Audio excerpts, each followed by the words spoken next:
Kembali lagi di Cerita Cinta Channel. Jangan lupa like, comment, and subscribe ya. Terima kasih. Malam hari, Farel sangat marah di telepon. Ini karena Nita malah belum pulang. Katanya akan pulang besok. Sedangkan di kamar yang lain, Aira belum bisa tidur meskipun sudah jam 9 lebih. Bibi tadi menunya cuma spaghetti. Ini bikin perut keroncongan lagi. Desisnya kemudian keluar kamar mencari makanan.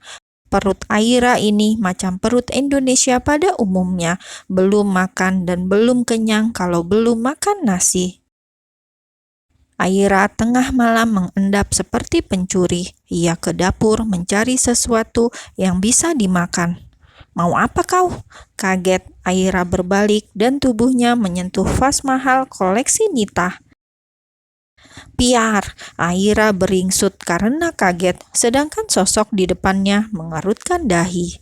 "Mati kamu, dasar pembantu!" Mengendap keluar kamar. Sekarang dia pecahkan vas bunga mahal koleksi Nita. Aku jamin besok kau diusir. Tap, tap, tap. Bibi lari-lari ke belakang. Ia kaget saat mendengarkan keributan. Suara vas pecah membuat wanita itu langsung keluar dari kamarnya. "Ya ampun, ini vas kesayangan Nonita," gumam Bibi, kemudian membantu Aira yang sedang membereskan serpihan vas.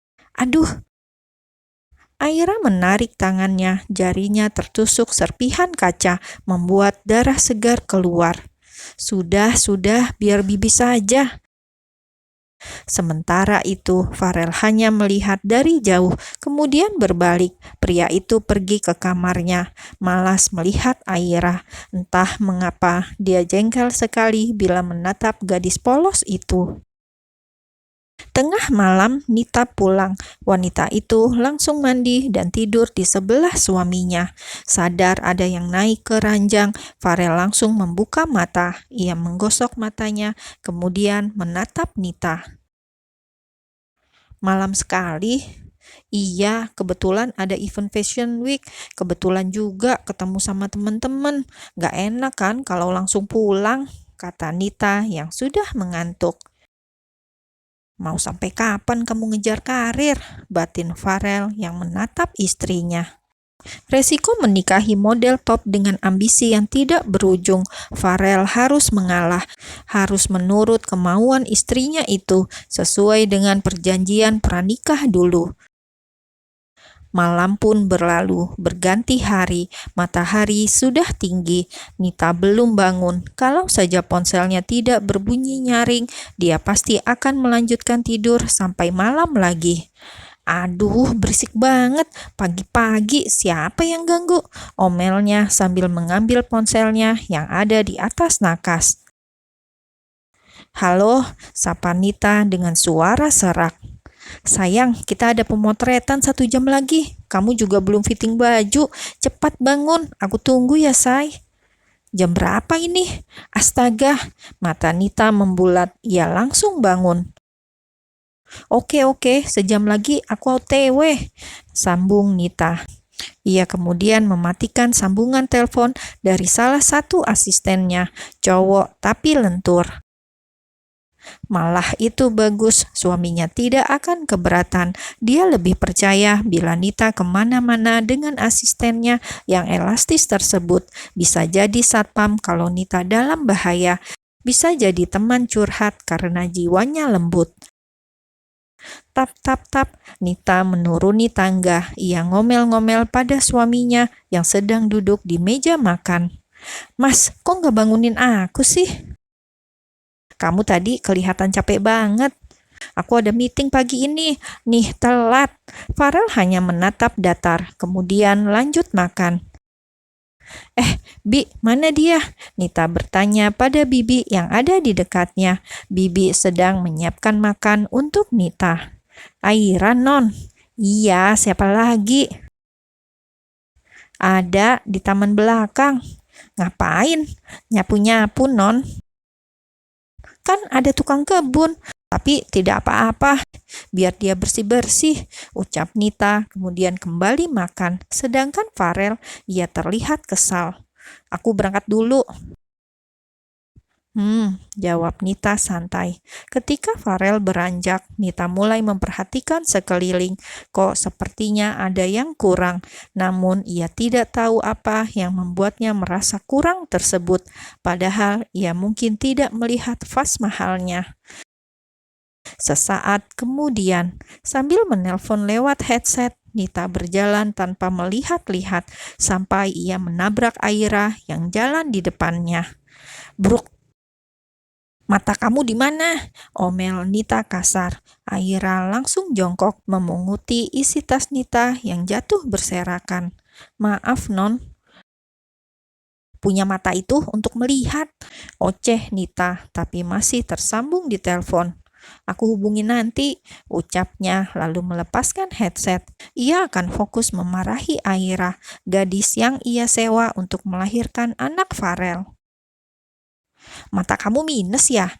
Sindir Nita sambil menerima uliran tas dari Aira. Maaf, Non. Padahal yang fokus nelpon sambil jalan itu Nita, tapi wanita itu justru yang marah-marah. Orang kaya memang selalu benar. Ya sudah, sana, bau banget kamu, bau keringat. Nita terus saja mengeluarkan banyak kata-kata hinaan untuk Aira. Aira langsung menundukkan wajah. Ia mencoba mengendus bau tubuhnya. Apa memang sebau itu? Tapi enggak kok. Mungkin dia tidak sewangi Nita yang model itu.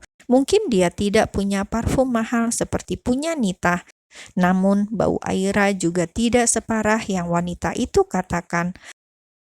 Rasanya cukup berlebihan menghina Aira seperti itu.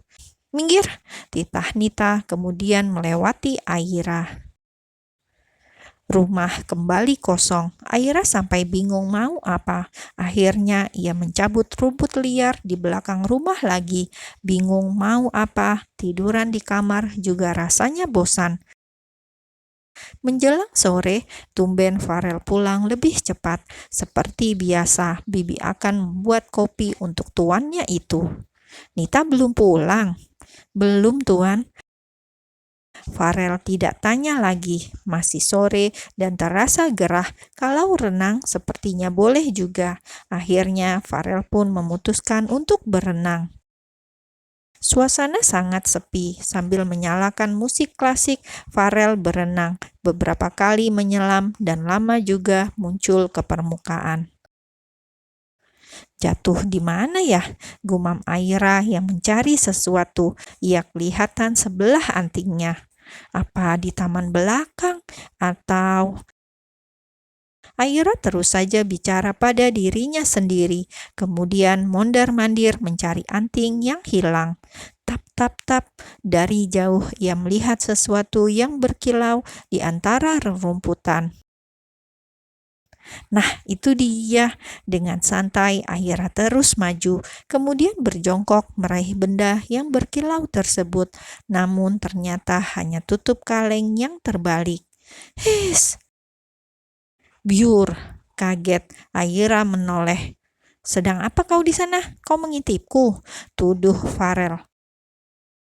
Mata Aira menatap sosok pria yang hanya pakai celana renang tersebut. Apa yang kamu lihat, Aira? Batin Aira langsung memalingkan badan. Gadis mesum, omel Farel dalam hati. Rasa jengkel Farel terhadap wanita miskin di depannya itu semakin membuncah. Ia tambah jijik ketika mengingat pernah menyentuh wanita itu. Kalau saja bukan karena obat, dia enggan menyentuh meski sehelai rambut. Dengan gusar, Farel menarik handuk untuk ia pakai. Pria yang rambutnya basah semuanya itu melilitkan handuk pada pinggangnya. Kemudian meninggalkan Aira yang terdiam karena heran mengapa dia dituduh mengintip.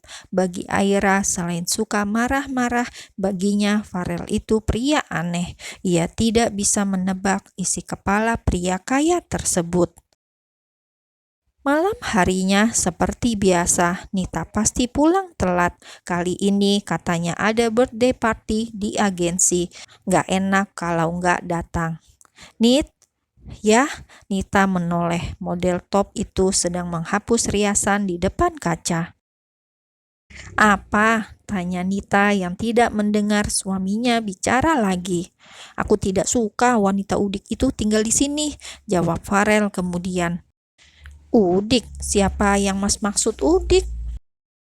Bola mata Nita memutar, otaknya juga mulai berpikir, kemudian meletakkan kapas sisa pembersih wajahnya. Astaga, si Aira. Ada-ada aja kamu, Mas. Kenapa? Bajunya jelek-jelek. Nanti deh aku sortir baju bekas punya aku, biar dipakai sama dia. Si Udik. Hahaha. Nita tertawa, membuat Farel langsung masam. Percuma kamu pakaikan dia baju mahal, gak ada bedanya. Cetus Farel kesal. Aku lelah banget, Mas. Ngapain bahas Aira? Mending kita tunggu. Kalau bulan depan dia hamil, aku pindahin dia ke apartemen. Ucap Nita enteng tanpa beban. Hal itu membuat Farel curiga. Nita ini cinta tidak dengannya. Hanya karena obsesinya pada karir, dia korbankan suaminya sendiri. Bagaimana kalau aku cuma mau punya anak sama kamu? Tap, tap, tap. Farel turun ranjang. Ia mendekati Nita, memeluk wanita tersebut dari belakang, mendekapnya, menenggelamkan wajahnya di antara tengkuk dan leher jenjang Nita. Mas, stop, bukan hari ini, aku lagi dapet, tolak Nita. Seketika mood Farel ambyar. Sedang ingin melakukan hubungan, malah ditolak. Pria itu langsung masam.